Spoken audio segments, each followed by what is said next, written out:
¿Cuál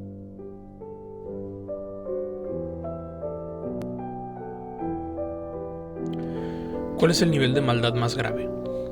El más grande. ¿Es el asesinar a alguien con tus manos? ¿O hacerlo desde lejos? ¿Qué tal condenar a miles de personas a una sentencia de muerte solo por no perder dinero?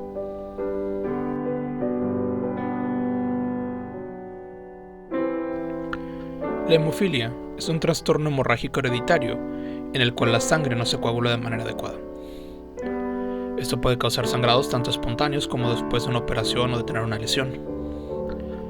Está relacionado con el cromosoma X en los dos principales tipos: en la hemofilia A, cuando hay un déficit del factor 8 de coagulación, y en la hemofilia B, cuando hay un déficit del factor 9 de coagulación.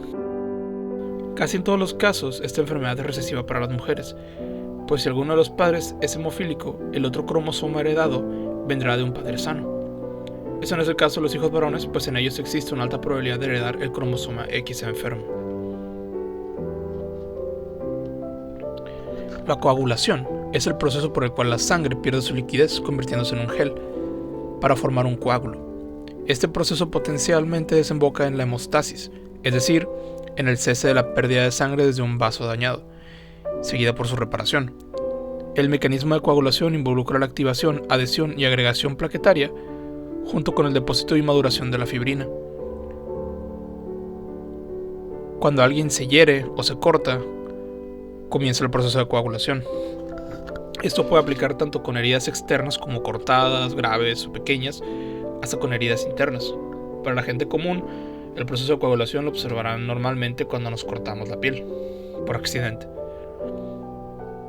Los trastornos de coagulación son estados de enfermedad que pueden provocar hemorragias espontáneas, formación de hematomas o coagulación obstructiva, también conocida como trombosis.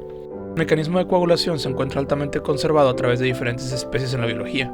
En todos los mamíferos, la coagulación involucra factores celulares, o las llamadas plaquetas, y factores proteicos, o los factores de coagulación.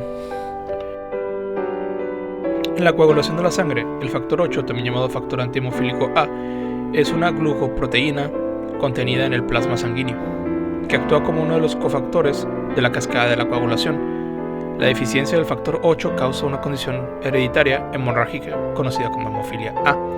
El factor 8 o factor antihemofílico es un factor de coagulación necesario para que se produzca una correcta coagulación, pasando por la regulación y modulación de la cascada sanguínea tras una hemorragia. Como forma de tratar la hemofilia, muchas personas reciben plasma donado con el factor 8. También se le conoce como concentrado de plasma.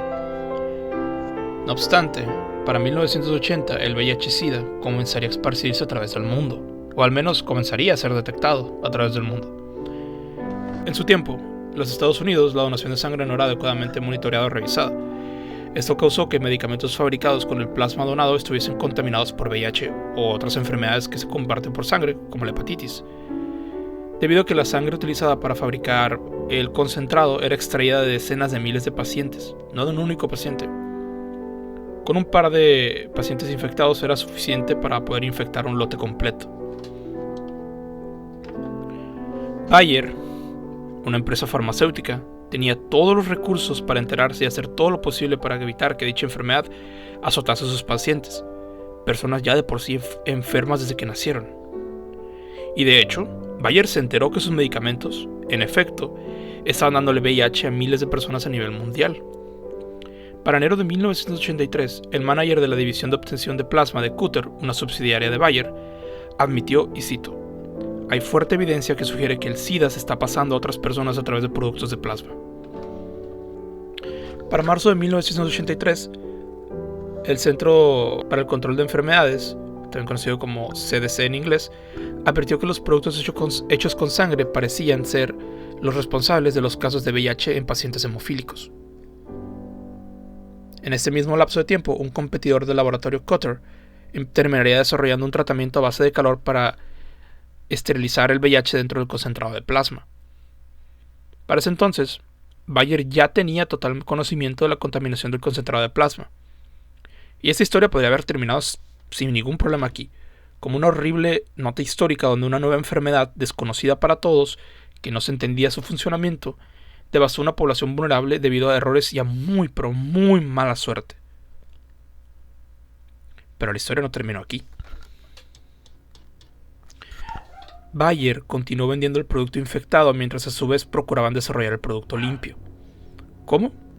Lo vendió a países subdesarrollados o países de tercer mundo, países de Asia y América Latina. Quizás no entiendas exactamente la gravedad de lo que te estoy diciendo. Bayer sabía que su medicamento estaba contaminado. Entendían perfectamente que su medicamento iría a gente enferma. Y aún así, decidieron venderlo. ¿Por qué? Por dinero. En febrero de 1984, era obvio el enorme inventario de concentrado infectado. Nadie lo quería. Todos estaban aterrorizados por lo que estaba pasando con el SIDA. En lugar de hacerlo más prudente, destruirlo y no afectar la vida de ninguna persona más, Bayer decidió explorar otros mercados, como el latino o el asiático.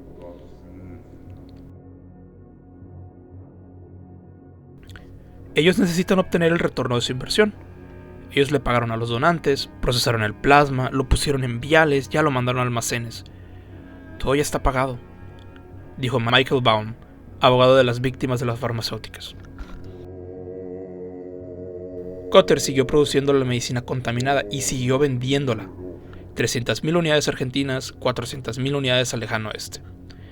En Taiwán, Singapur, Malasia e Indonesia, los doctores usan principalmente el concentrado sin tratar de Cotter, según un reporte de Cotter del marzo de 1985. Si durante los primeros años o los primeros meses era algo extraño, algo nuevo lo del VIH, para junio de 1985 ya era un hecho que el VIH se transmitía por sangre, especialmente por concentrados de plasma sin tratar. En octubre de 1984, el Centro de Control de Enfermedades de los Estados Unidos reportó que el 74% de los hemofílicos que utilizaron el concentrado sin tratar salieron positivos de VIH. Para mayo de 1985 en Hong Kong se estaba desatando el horror. Doctores de los distintos hospitales pidieron el medicamento limpio para tratar a sus enfermos con hemofilia. La respuesta de Cotter fue simple. La mayoría de la medicina va para los Estados Unidos y Europa. En el hospital de la Reina María de Hong Kong, el 40% de los pacientes ya estaban infectados con VIH. En el periodo de 1979 y 1985, cerca del 70% de todos los pacientes con hemofilia fueron infectados con VIH. Cotter y, por lógica, Bayer sabían que tener un medicamento con VIH, sabían que era un medicamento que iba a matar a gente enferma, y lo que hicieron no fue destruir este medicamento y aceptar sus pérdidas y salvar a miles de personas y preservar cientos de familias. En su lugar, decidieron seguir fabricando el medicamento, venderlo a países pobres, países jodidos, países que a lo mejor nadie iba a recordar, mientras que a su vez el medicamento tratado y desinfectado, ese sí lo vendieron en Europa y en Estados Unidos, por supuesto. Finalmente, en julio de 1985, Cotter deja de vender el producto contaminado.